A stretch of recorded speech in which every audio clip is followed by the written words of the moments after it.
नमस्कारः अभिवादये भवतां शमेषाम् अस्मिन् चलच्चित्र आभाषिकपटले हार्दं स्वागतम् अभिनन्दनं च।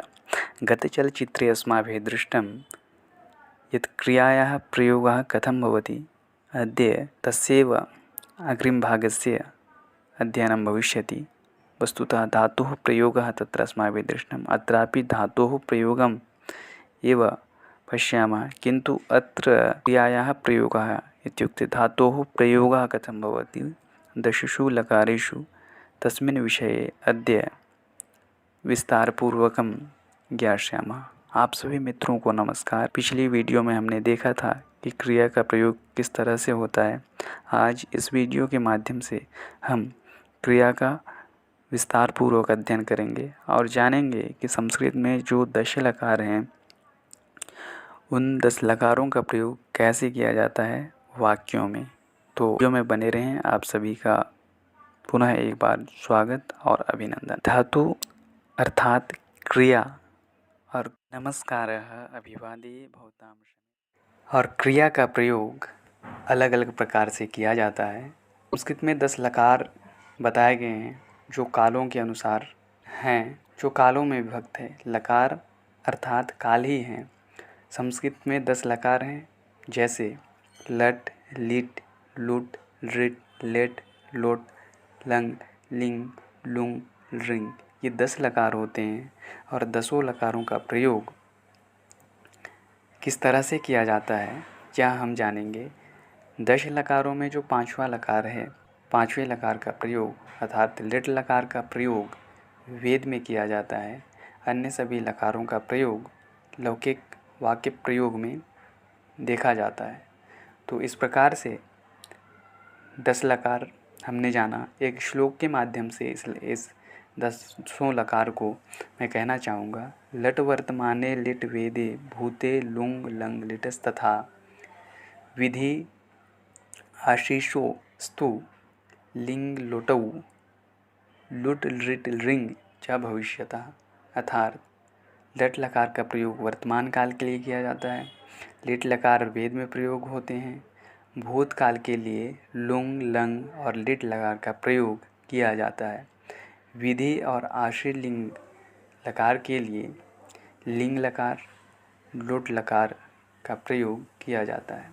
लुट, लिट और रिंग लकार का प्रयोग भविष्य काल के लिए किया जाता है। संस्कृत के अच्छे और सम्यक संभाषण के लिए इन 10 लकारों को जानना संस्कृत छात्रों को तथा भावी संस्कृत जानने वालों के लिए, सीखने वालों के लिए अति आवश्यक है। इन लकारों को 10 भागों में बांटा गया है। प्रत्येक लकार अत्यधिक महत्वपूर्ण है। वाक्य प्रयोग में सौम्यता, वाक्य प्रयोग प्रौढ़ता तभी आती है जब हम लकारों का वाक्यों में सम्यक प्रयोग करें। तो काल संबंधी जो विशिष्ट प्रयोग हैं, जैसे कालों को विभाजन किया गया है सामान्यतः वर्तमान काल। तो वर्तमान काल के लिए हमने देखा कि लट लकार का प्रयोग किया जाता है, किंतु लट लकार को भी बांटा गया है। जैसे सामान्य वर्तमान काल, अपूर्ण वर्तमान काल, पूर्ण वर्तमान काल और संदिग्ध वर्तमान काल। काल विभाजनों का मैं वाक्य प्रयोग करके आपके समक्ष प्रस्तुत करूँगा।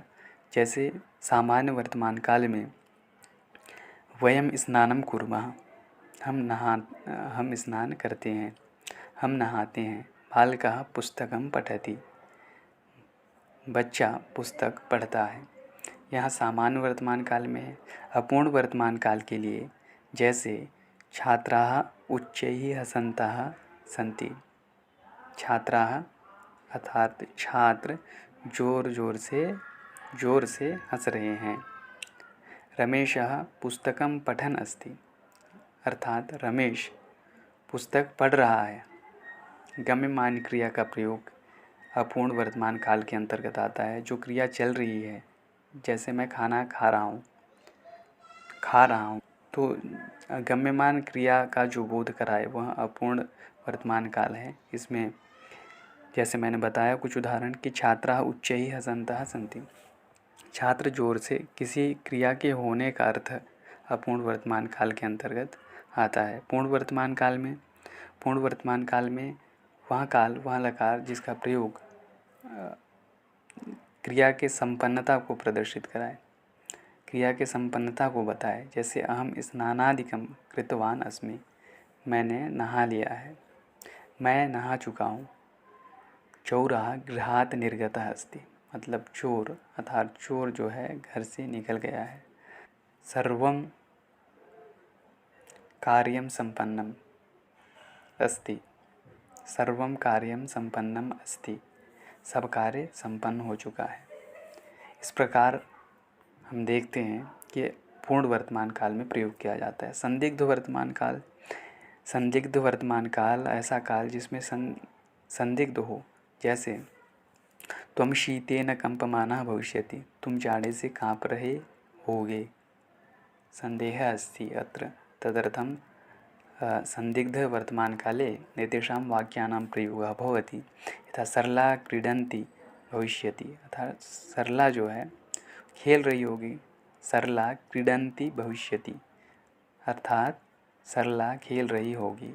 यह संदिग्ध वर्तमान काल है जिसमें इस तरह के वाक्य का निर्माण किया जाता है।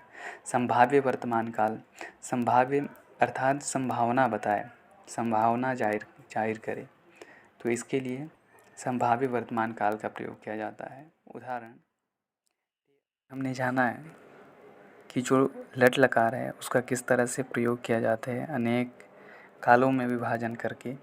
उसी प्रकार हम अब भूतकाल की चर्चा करेंगे और भूतकाल को कितने भागों में बांटा गया है यहाँ जानेंगे। भूतकाल को भी 5 भागों में बांटा गया है, जैसे अपूर्ण भूतकाल, पूर्ण भूतकाल, आसन्न भूतकाल, संदिग्ध संभाव्य भूतकाल। तो इस प्रकार भूतकाल को भी 5 भागों में बांटा गया है। जैसे अपूर्ण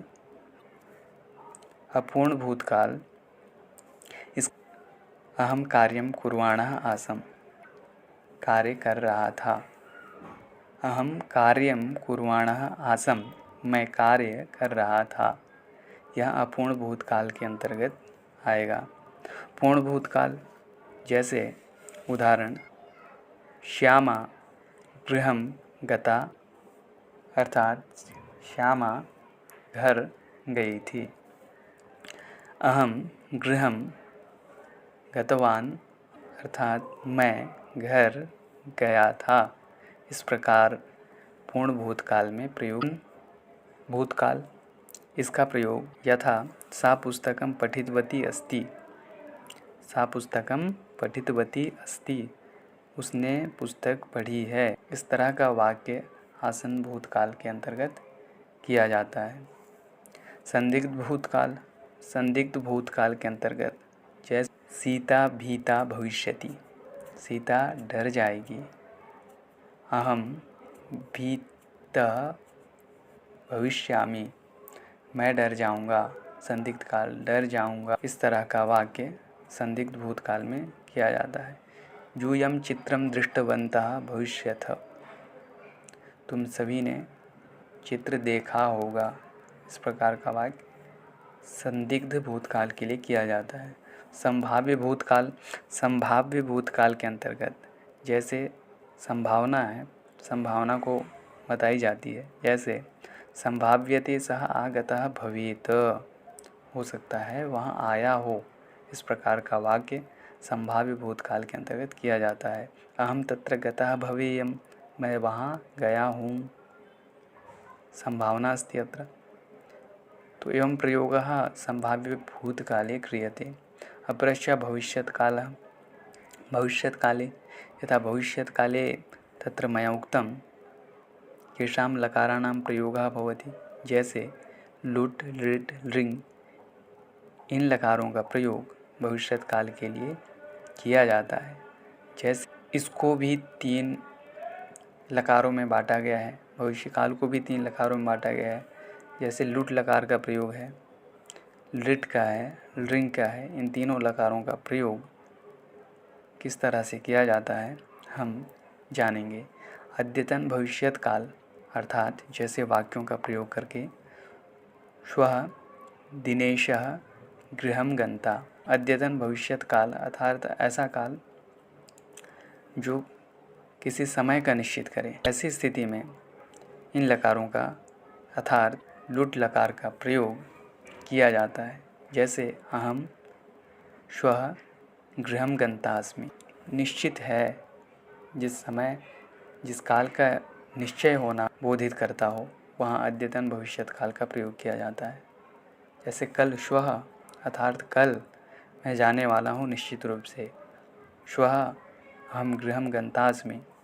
श्वः अहम गृहम गन्तास्मि अत्र निश्चयमस्ति। अतः यत्र कालः निश्चितः वर्तते तत् अद्यतन भविष्यत्कालस्य प्रयोगः भवति।